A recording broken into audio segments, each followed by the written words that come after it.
نوجوان دوستو، آج کے اس نازک دور میں ہمارا معاشرہ اور سماج جن جن خرابیوں سے دو چار ہے، اس کے اسباب و وجوہات کیا ہے، ان سے مقابلہ و دفاع کی کیا تدابیر ہے، ان کو اس مختصر سے وقت میں بیان کرنا اور ان پر تفصیلی روشنی ڈالنا دشوار ہی نہیں بلکہ ناممکن سا معلوم ہوتا ہے، لیکن سرے دست دور حاضر کے بعد شدید فتنوں کا اجمالا اور بعض کا تفصیلا ذکر کر دینا مناسب سمجھتا ہوں۔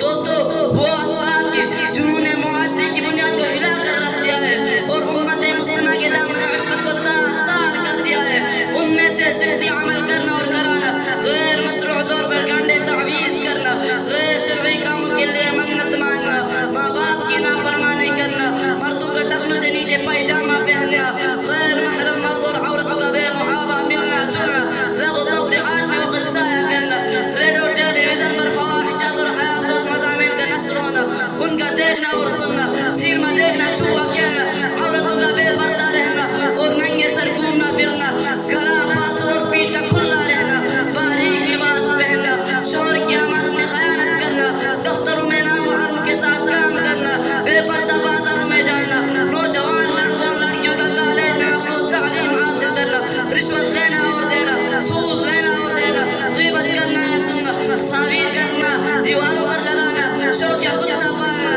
الغرض تقاریب شادی میں روپیہ پیسہ نمائش کے لیے خرچ کرنا، الغرض بہت سی خرابیاں ہیں جو ہمارے معاشرے اور سماج میں جاری و ساری ہے۔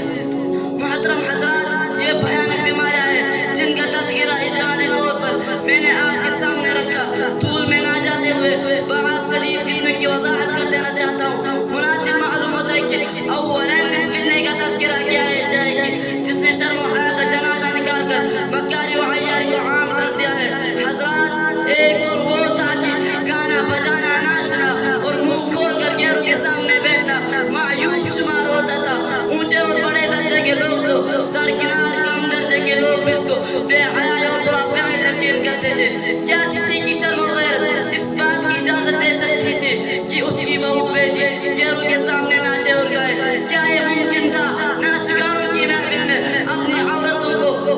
غیر مردوں کے سامنے بے پردہ بٹھا دیا جائے؟ ہرگز نہیں، لیکن افسوس صد افسوس آج ہر شہر میں ایک نہیں کئی سینما ہے جہاں مرد اور عورت کے گول نظر آتے ہیں، شریف زدہ کچھ ایکٹروں کے فرائض انجام دیتے، گندے اور وحش قصوں کی عادت کاری میں اجنبی مردوں کے سامنے نہایت بے باکی سے حصہ لیتے ہیں، شرم و حیا ان پر ہوتی ہے، مگر ان کے سامنے مرد اور عورتوں کے گروہ وہ بیٹھے ہوئے ہوتے اور قہقہ لگا کر ان کو خوب ڈال دیتے اور خود ہی اپنے تہذیب کا مذاق اڑاتے۔ ہائے افسوس، ہماری یہ عقل کہاں چلی گئی؟ مالدار اور غریب سبھی اس بیماری میں مبتلا ہے، سینما دیکھنا ضروریاتی زندگی میں داخل ہو گیا ہے۔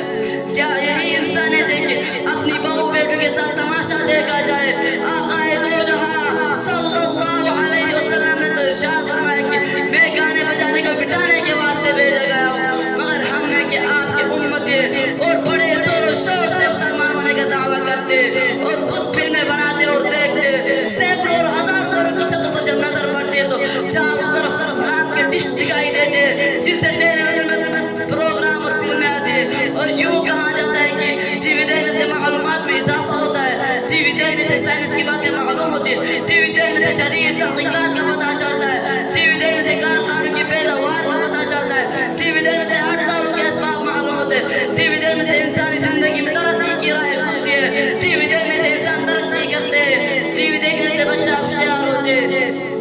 ہائے افسوس، ایک حرام اور ناجائز چیز کو اس کے فوائد بیان کر کے جائز سمجھا جاتا ہے۔ اسلام کے پاسبانوں جن فوائد کو شمار کرایا گیا ہے، دوسری چیزوں سے بھی ان کو حاصل کیا جا سکتا ہے، اخبار اور رسائل اور ریڈیو کے ذریعے بھی یہ سب باتیں معلوم ہو سکتی ہیں۔ یاد رکھیں، ٹیلی ویژن وہ خطرناک شے ہے کہ جس کے ذریعے عورتوں، مردوں، بچوں اور بڑوں کے اخلاق خراب ہوتے ہیں، بے حیائی کیسی غالب ہوتی ہے، معاشرہ کس قدر تباہ ہوتا ہے، خاندان کے تمام افراد بے حیا، ماں باپ اور سب اولاد بے حیائی کا معائنہ کرتے ہیں، شرم و حیا جاتی رہتی ہے، ایک دوسرے کو مارنے اور قتل کرنے کے واقعات میں پیش آتے ہیں، اس میں فحاشی، عریانی اور شہوت انگیز مناظر کی کثرت ہوتی ہے، ماں باپ، بہو بہن بیٹے سبھی ہوتے ہیں اور سبھی خوب شوق سے دیکھتے ہیں۔ کیا آپ کا ضمیر اس بات کو گوارا سکتا ہے کہ ماں باپ بیٹا بیٹا بیٹا بیٹی ساس اور داماد ایک جگہ مل کر بیٹھے ہو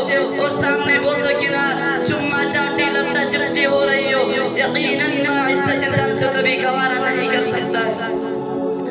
تو دوستو آؤ ہم سب مل کر اس بات کا عہد کریں کہ تعلیم حیات اسلام کی پاسبانی کریں گے اور ایک ایسے صالح معاشرے کی تعمیر کریں گے جو انسانیت کو ظلمت و تاریکی کی گھٹا ٹوپ اندھیروں سے نکال کر اپنے خالق و مالک سے رشتہ حقیقت قائم کرنے میں معین و مددگار ثابت ہو۔ خدا تعالی سے دعا ہے کہ جو ہمارے معاشرے میں خرابی پیدا ہو گئی ہے ان کو دور فرمائے اور ہم سب کو اسلامی معاشرہ نصیب فرمائے اور ہمیں اپنی ذمہ داریوں کا